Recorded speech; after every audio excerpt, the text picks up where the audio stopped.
నమస్తే. ఈరోజు మన స్టూడియోలో ప్రముఖ ఆధ్యాత్మికవేత్త ఆస్ట్రోన్యూమరాలజిస్ట్ శ్రీమతి జయప్రద గారు ఉన్నారు. మేడంతో మాట్లాడదాం. నమస్కారం మేడం. నమస్తే అమ్మా. శ్రీమాత్రే నమః. మేడం, ఆగస్టు మాసం, విశేషంగా శ్రావణ మాసం, కర్కాటక రాశి వారి పరిస్థితి ఏ విధంగా ఉంది? ప్రజెంట్ వేల టైం ఎలా నడుస్తుంది? ఓవరాల్గా ఎలాంటి జాగ్రత్తలు, పరిహారాలు తీసుకుంటే బాగుంటుంది? తప్పకుండా కర్కాటక రాశి అనేది మనం చూసుకుంటే జలతత్వ రాశి. సో జలతత్వ రాశి అంటే ఏంటంటే నీళ్ళల్లో చేప ఎప్పుడు ఏం నీళ్ళు తాగుతుంది, ఎప్పుడు పడుకుంటుంది, ఎప్పుడైనా చూస్తామా? ఎప్పుడు చూడం కదా. సో నీళ్ళలో చేప తిరుగుతూనే ఉంటుంది. సో కర్కాటక రాశి వాళ్ళ లైఫ్ అని ఎప్పుడు కూడా ఏంటంటే వాటర్లో ఎలా లైఫ్ చేప ఎలా కనిపిస్తుందో వీళ్ళు చూడడానికి అంత అందంగా కనిపిస్తూ ఉంటారు. కానీ వీళ్ళకుండే కష్టాలు, వీళ్ళకుండే ఇబ్బందులు, వీళ్ళకుండే బాధలు వీళ్ళ లోపలే ఉంటాయి. అది బయట చెప్పరు. ఎవరికి చెప్పకుండా లోపలే బాధపడే వాళ్ళు ఎవరైనా ఉన్నారంటే అది కర్కాటక రాశి వాళ్ళే. ఎందుకంటే ఏ కష్టమైనా ఉండండి, నాకు ఈ కష్టం ఉంది అని చెప్పరు. ఎదుటి వాళ్ళకి ఏదైనా కష్టం ఉంది అంటే ఆ కష్టాన్ని తీర్చడానికి ముందు ఉంటారు వీళ్ళు. ఆ కష్టం తీర్చేస్తాం, పెద్ద వీళ్ళకి ఏదైనా కష్టాలు ఏం లేనట్టు, వాళ్ళకి ఏదో సాయం చేద్దాం అన్నట్టుగా వీళ్ళు మాత్రం ముందు వెళ్ళిపోయి చేసేస్తుంటారు వాళ్ళకి. కానీ వీళ్ళకంటే ఎవరైనా ఉంది అంటే వీళ్ళకి చాలా పెద్ద పెద్ద కష్టాలు ఉంటాయి. కానీ అది బయట పడకుండా దాన్ని మేనేజ్ చేసుకుంటూ ఏంటి బయటికి చాలా అందంగా, చాలా గొప్పగా, చాలా హ్యాపీగా ఉన్నాం అని చెప్పుకుంటూ నడిపిస్తేదే పాపం కర్కాటక రాశి వాళ్ళు. సో ఈ రాశి వాళ్ళకి ఈ మాసం ఎలా ఉంది అని అనుకుంటే, శ్రావణ మాసం ఏంటి, చంద్రుడు ఒక నక్షత్రమైన శ్రావణ నక్షత్రమైన మాసం, శ్రావణ మాసం కనుక భగవంతుడి మీద ఎక్కువ ధ్యాస పెట్టి మనుషుల మీద తక్కువ ధ్యాస పెడితే హ్యాపీగా ఉంటారు వీళ్ళు. లేకపోతే మనుషులకు సేవ చేద్దాం అనుకుంటే పుణ్యానికి పోతే పాపం ఎదురొస్తున్నట్టుగా వీళ్ళు ఎవరికైనా సాయం చేద్దామంటే అది వీళ్ళకే నెత్తిన భారంగా మారుతుంది. ఏదో నువ్వే చేయని చెప్పేసి, ఆ పని ఏదో నువ్వే చేసి పెట్టు, ఆ పని నువ్వే చేసి పెట్టు అని చెప్పి వీళ్ళ మీద నెత్తిన వేసేస్తుంటారు. ఒక అప్పు ఇప్పేదాన్ని లోన్కి వెళ్ళాను, ఆ బ్యాంక్ లోన్ రాలేదంటే అదేదో నువ్వే ఇప్పించచ్చు కదా, లోన్ నువ్వే షూటీ పెట్టచ్చు కదా అని చెప్పి పెట్టిస్తారు. ఇలా చేయడం వల్ల ఈ మాసంలో వీళ్ళు చాలా చాలా ఇరుక్కుంటారు. ఎంత ఇబ్బంది పడతారంటే చాలా మొహమాటస్తులు, ఏది కాదనలేరు. దానివల్ల ఏంటంటే బాగా ఇబ్బంది పడే అవకాశం ఉంది. రాశిలోనే రవి బుధుడు వక్రించి ఉన్నాడు కర్కాటక రాశిలో. దీనివల్ల ఏంటి అంటే ఆలోచన కోల్పోతుంటారు. వీళ్ళు చాలా తెలివైన వాళ్ళే, కానీ ఈ మాసంలో వీళ్ళు తెలివితేటలు ఎందుకు పనిచేయవు అంటే వీళ్ళు తెలివితేటలు ఏమీ పనిచేయవు. ఏవి ఆ టైంకి వాళ్ళ తెలివితేటల ముందు వీళ్ళ తెలివితేటలు అసలు నథింగ్ అనమాట.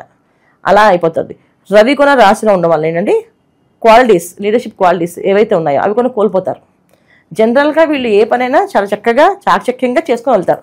కానీ ఈ మాసంలో ఈ చాకచక్యతనం అనేది తగ్గిపోతుంది. ఎందుకు తగ్గిపోతుంది అంటే రవి బుధుడు ఇద్దరు కూడా వీళ్ళకి అనుకూలంగా లేరు, ప్రతికూలంగా ఉన్నారు. సో ప్రతికూలంగా ఎప్పుడైతే ఉన్నాయో అంటే ఒక లీడర్ ప్రతికూలంగా ఉంది, ఒక ఆలోచన విధానమైన లీడర్ కూడా ప్రతికూలంగా ఉన్నారు. అంటే బుధుడు మన ఆలోచనకారు, బుద్ధికారకుడు. సో మన బుద్ధి సరైన సమయంలో కరెక్ట్గా పనిచేయాలంటే బుధుడు బాగుండాలి. అలాగే ఆ పని పరిపక్వతగా చేయించగలము క్యాపబిలిటీ మనకి ఇచ్చాడు అంటే అది రవి బాగుండాలి. అంటే రవి బాగుంటేనే మనకి ఆ క్యాపబిలిటీ వస్తుంది. ఏ పనైనా సరే సామర్థ్యంగా చేయించగలం. రవి బాలేదనుకోండి, వాళ్ళు ఎంత బాగా చెప్పినా సరే అర్థం అవ్వదు ఎదుటి వాళ్ళకి, ఏం చెప్తున్నారు వీళ్ళు అని అనుకుంటారు. ఎందుకంటే అక్కడ రవి వాళ్ళకి జాతకంలో యోగ్యంగా లేడు, అందులో క్యాపబిలిటీస్ రావు. ఇప్పుడు రాసిన రవి బుద్ధి ఉండడం వల్ల వీళ్ళకి ఆ క్యాపబిలిటీస్ తక్కువ అవుతాయి. 14వ తారీఖు నుంచి రవి మారుతాడు. మారినప్పుడు కొన్ని వీళ్ళకైనా అనుకూలంగా ఉంటుంది అంటే ద్వితీయ స్థానంలో రవి అంత అనుకూలించాడు.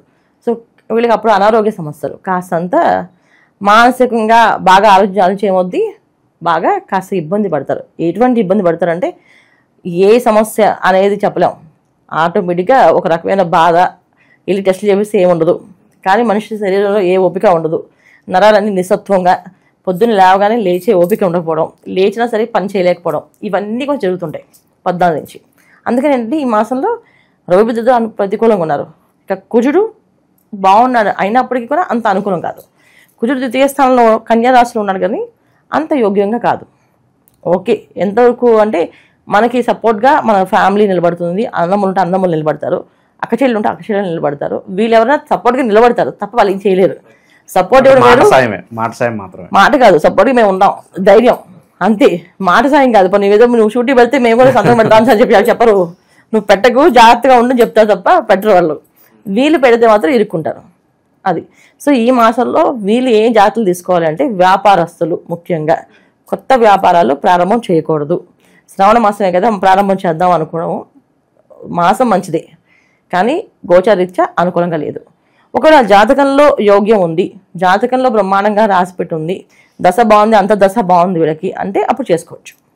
కానీ గోచారీత్యా చూసుకుంటే జాతకం తెలియని వాళ్ళకి గోచారాన్ని ఫాలో అవుతుంటారు కొంతమంది. ఆ గోచారాన్ని ఫాలో అయిన వాళ్ళు మాత్రం వ్యాపారం మొదలు పెట్టకూడదు శ్రావణ మాసం అయినప్పటికీ కూడా. ఉద్యోగ ప్రయత్నాలు, ఉద్యోగాలు వస్తాయి కానీ కొంచెం కష్టపట్టే ఉద్యోగమే. ఆ ఉద్యోగం వచ్చిన ఆనందమే తప్ప అక్కడ కాస్త టార్చర్ పెట్టే బాసు లేదా టార్చర్ పెట్టే స్టాఫ్ ఉంటారు. ఆ విధమైన ఇబ్బందులు ఉంటాయి. సో గొప్పగా ఉండదు. ఇక వివాహ విషయంలోకి వచ్చినప్పటికీ వివాహ ప్రయత్నాలు చేసేవాళ్ళు అది కాస్త అనుకూలంగా కనిపించినప్పటికీ కాస్త అది కూడా కొంచెం ప్రతికూలమే. ఈ మాసంలో ఏంటంటే ప్రతిదీ అనుకూలంగా అనిపిస్తున్నట్టుగా అనిపిస్తుంది, కానీ ప్రతికూలమే. ఎందుకు అంటే వ్యయస్థానంలో గురువు శుక్రుడు వీళ్ళకి. సో శుభగ్రహాలు ఎప్పుడు వ్యయస్థానంలో పడ్డాయంటే సుఖం అనేది తక్కువ ఉంటుంది, కష్టం అనేది ఎక్కువగా ఉంటుంది. మానసిక బాధ కావచ్చు, ఎక్కువగా దేని గురించి అని ఆలోచించడం ఖచ్చితంగా ఉంటుంది. కర్కాటక రాశి వాళ్ళకి మామూలుగానే మానసిక బాధ ఎక్కువగా ఉంటుంది, బయట చెప్పరు. అది కాస్త ఎక్కువ అవుతుంది. అందుకని ఏంటంటే ఈ మాసంలో వీళ్ళు మౌనంగా ఉండటము, ఎక్కువ భగవంతుడికి అంటే 24 అవర్స్లో ఉద్యోగం పోగా మిగిలిన ఎన్ని అవర్స్ ఉంటాయి అన్ని అవర్స్ ఫ్రెండ్స్కి వాళ్ళకి హెల్ప్ చేద్దాం అనుకోకూడదు. దేవుడికి పెట్టాలి టైం అంతా. ఏదో జపాన్కో లేదా మెడిటేషన్కో లేకపోతే వీళ్ళు నచ్చిన ఏమైనా మంచి మంచి రామాయణమో భాగవతమో భగవద్గీత క్లాసులో వింటే చాలా ఉత్తమం. అంటే గోచార పరంగా ఇప్పుడు ఫలితాలు ఏమన్నా బాగుందంటే బాగుందని చెప్తారు, కానీ కామెంట్స్లో కొంతమంది మేడం మీరు బాగుంది అంటున్నారు, మా జీవితం ఎలాగే ఉంది మేడం, ఎక్కడ తీసింది అక్కడే ఉంది అని అనుకుంటూ ఉంటారు. ఎందుకు ఇలా జరుగుతుంది అంటారు? ఇది జాతకాన్ని ఖచ్చితంగా పరిశీలించగలమా. ఎందుకంటే మన జాతకం అనేది పురుషార్థాలు అంటారు, అంటే ధర్మార్థ కామ మోక్షములు. ధర్మం అర్థం కామం మోక్షం. ఈ ధర్మార్థ కామ మోక్ష స్థానాల్లో ఏది పడిందో, ఒకవేళ రాశి పడినా ధర్మంలో పడితే వాళ్ళ జీవితం ఒక విధంగా ఉంటుంది, అది కామంలో పడితే అది ఒక రకంగా ఉంటుంది, అర్థంలో పడితే ఒక రకంగా ఉంటుంది, మోక్షంలో పడితే ఒక రకంగా ఉంటుంది. సో వీళ్ళు రాశి ఎక్కడ పడింది, తర్వాత రాశి అంటే చంద్రుడు ఉన్న రాశి, అంటే వీళ్ళు పుట్టినప్పుడు చంద్రుడు ఎక్కడున్నాడో దాన్ని రాశి కింద లెక్కేస్తాం. వీళ్ళు పుట్టిన టైం ఉంటుంది, ఆ టైంని లగ్నం కింద లెక్కేస్తాం. సో లగ్నం ఏమైంది, ఈ లగ్నం ఎక్కడ పడింది, ఈ ధర్మార్థ కామ మోక్షాల్లో పడిందా చూసుకోవాలి. అలాగే కారకత్వాలు చూసుకోవాలి, దశ అంతర్దశలు చూసుకోవాలి. పుట్టినప్పుడు నక్షత్రం వంశోదయ దశ అని ఉంటుంది. పుట్టగానే తల్లిదండ్రులకు బాగా యోగం ఉంటుంది. కొంతమంది పిల్లలకి వాళ్ళ యోగం అనుభవించాల్సింది తల్లిదండ్రులకు వస్తుంది. ఎందుకంటే మరి వాళ్ళు అనుభవించారు కదా, వాళ్ళు కార్లు తిరగాలి, తల్లిదండ్రులకి కారు లేదు, వాడు పుట్టగానే కారు కొనిస్తారు. ఎందుకంటే వాడు కార్లు తిరగాలి యోగం ఉంది అబ్బాయికి, అందుకే కారు కొంటారు. అదే అబ్బాయి మంచి కంఫర్ట్గా ఇంట్లో ఉండాలనుకున్నాడు, అలాగే సొంత ఇల్లు ఉంటుంది. ఇలాంటి విషయాలన్నీ కూడా పర్సనల్ జాతకంలోనే వస్తాయి. మా జీవితం ఇలాగే ఎందుకు ఉంది అంటే మీరు పర్సనల్గా జాతకం చూపించుకోవాల్సిందే. చూపిస్తేనే మీరు పూర్వజన్మ ఏం చేశారు, అసలు ఈ జన్మ ఎందుకు తీసుకున్నారు, ఈ జన్మలో మీరు ఏం చేయాలనుకుంటున్నారు, అది భగవంతుడు నిర్ణయించి వస్తారు. ప్రతి ఒక్క మనిషి భూమి మీద రావడంతో ఒక ఆశయంతో వస్తారు. ఆ ఆశయం అనేది ఏంటి అనేది తెలుసుకోవాలి. అలా తెలుసుకోవాలంటే మన జాతకం చూసుకోవాల్సింది. అంతేగాని మన గోచార ఫలితాలు మన పర్సనల్ జాతకానికి ఎప్పుడు కూడా అంటే పర్ఫెక్ట్గా మ్యాచ్ అవుతాయని కాదు. ఒక్కొక్కసారి ఏంటంటే ప్రకృతి మనకి సహకరిస్తుంది. గోచార ఫలితాల్లో అనుకూలంగా ఉంటే మన జాతకంలో ప్రతికూలంగా ఉన్నప్పటికీ కూడా ప్రకృతి మనకు సహకరిస్తుంది. ఇప్పుడు నాకు తినే యోగం లేదనుకోండి, సరే పక్క వాళ్ళు తినే యోగం పెట్టే నేను అవకాశం ఉంటుందా, నేను అన్నం పెట్టగలుగుతాను. చాలామంది డైటింగ్ అని చెప్పి తినడం మానేస్తున్నారు పాపం, ఓన్లీ మన జ్యూసులు ఫ్రూట్స్ తాగుతున్నారు. వాళ్ళు తినే యోగం ఉంది కదా వాళ్ళకి, శుభ్రంగా తెలుసుకునే వాళ్ళు ఆయన ఎందుకు డైటింగ్ చేస్తారు, అది వాళ్ళ జాతకంలో ఉండే అర్థం. అంటే వాళ్ళ జాతకంలో కర్మ అనుభవించాలి.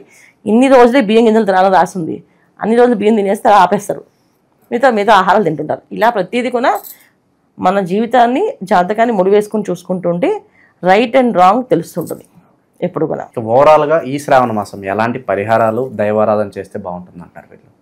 శ్రావణ సోమవారాలు అన్ని ఉపవాసాలు ఉండడం, వీళ్ళు చక్కగా ప్రతి సోమవారం ఉపవాసం ఉండడం, సాయంకాలం ఏదైనా పలహారం తీసుకోవడం, పగలంతా ఉపవాసం ఉండి సాయంకాలం ఏదైనా పలహారం తీసుకోవడం. లేదు అది కూడా ఉపవాసం ఉండగలం సాయంత్రం అంటే ఏదైనా ద్రవ పదార్థం అంటే జ్యూస్గా అలాంటివి ఏమైనా తాగేసి ఉంటాం. మ్యాక్సిమం సోమవారం పూర్తిగా ఉపవాసం ఉంటే, ఏకాదశి ఉపవాసం ఉంటాం కదా మనం, కంప్లీట్గా ఏమి తినకుండా నెక్స్ట్ డే వరకు తినకుండా ఉంటాం. ఏవో ద్రవ పదార్థాలు అంటే ఫ్రూట్ జ్యూసెస్ తాగుతూ కొబ్బరి బొండం తాగుతూ ఇలా ఉంటాం. అలా ఉంటే చాలా వీళ్ళకి అనారోగ్య సమస్య రాకుండా ఆరోగ్యంగా ఉంటారు. ఎందుకంటే 14 నుంచి రవి మారుతున్నాడు, అప్పుడు కాస్త అనారోగ్య సమస్య వచ్చే అవకాశం ఉంది. సో వీళ్ళు ఇప్పటి నుంచి అలా నిష్ఠగా ఉంటే ఆ అనారోగ్య సమస్య రాకుండా బయటపడతారు. సోమవారం పూట ఉపవాసంలో చక్కగా శివాలయానికి వెళ్ళడం, ప్రదక్షిణాలు చేయడం, 21 ప్రదక్షిణాలు చేయడం, ప్రతి సోమవారం 1 గంట సేపు మౌన వ్రతాన్ని పాటించడం. అంటే మౌనంగా ఎవరితో మాట్లాడడం, ఎప్పుడు లెగిస్తామో అప్పటి నుంచి 1 అవర్ మాట్లాడుకుని ఉంటాం, లేదా ఒక టైం పెట్టుకుని ఆ టైం వరకు మాట్లాడమని చెప్పి అనుకోవడం. ఇలా ప్లాన్ చేసుకుంటే వీళ్ళకి ఈ మాసం అంతా అనుకూలమైన ఫలితాలు వచ్చే అవకాశం ఉంది.